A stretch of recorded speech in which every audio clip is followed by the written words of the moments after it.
বাংলাদেশ থেকে দুবাইয়ে high profession বা উচ্চপদস্থ পেশাজীবীদের জন্য 2026 সালের বেশ আকর্ষণীয় নির্বাচন করা হয়। আপনি যদি উচ্চপদস্থ কর্মকর্তা, ইঞ্জিনিয়ার, ডাক্তার বা আইটি বিশেষজ্ঞ হিসেবে দুবাই যাওয়ার পরিকল্পনা করেন, তবে নিচের আপডেটগুলো আপনার জন্য অত্যন্ত গুরুত্বপূর্ণ। 1.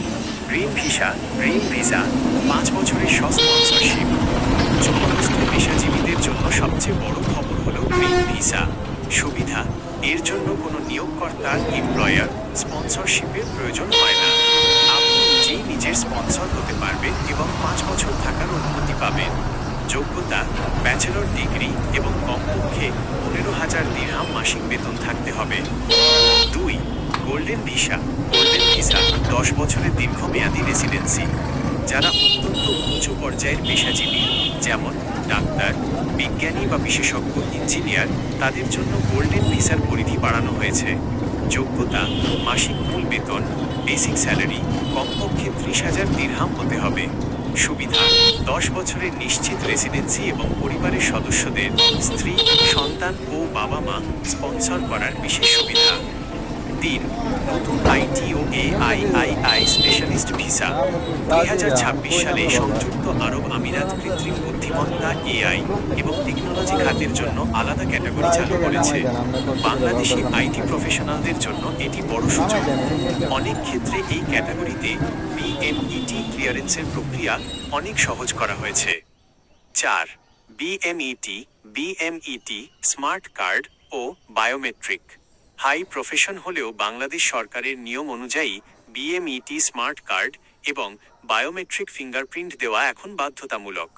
এটি ছাড়া ইমিগ্রেশন পার হওয়া সম্ভব নয়। 5. শিক্ষাগত যোগ্যতার সত্যায়ন অ্যাটেস্টেশন। নতুন নিয়মে শিক্ষাগত সার্টিফিকেটের সত্যায়ন প্রক্রিয়া আরও কঠোর করা হয়েছে। 1. প্রথমে বাংলাদেশের শিক্ষা বোর্ড ও শিক্ষা মন্ত্রণালয়। 2. এরপর পররাষ্ট্র মন্ত্রণালয় MOFA। 3. সবশেষে ঢাকায় সংযুক্ত আরব আমিরাত UAE দূতাবাস থেকে সত্যায়ন করাতে হবে।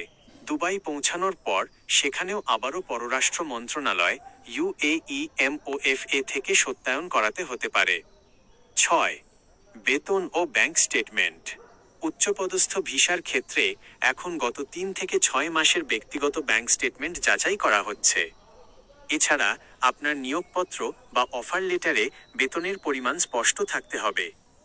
মনে রাখবেন, দুবাইয়ে এখন ওভারস্টে বা ভিসার মেয়াদ শেষ হওয়ার পর থাকার জরিমানা প্রতিদিন 50 দিরহাম করে এবং কোনো গ্রেস পিরিয়ড নেই। তাই হাই প্রফেশনে আসার পর দ্রুত এমিরেটস আইডি এবং মেডিকেল সম্পন্ন করা জরুরি। আপনি কি নির্দিষ্ট কোনো পেশার, যেমন ইঞ্জিনিয়ারিং বা আইটি নিয়ম সম্পর্কে আরও বিস্তারিত জানতে চান?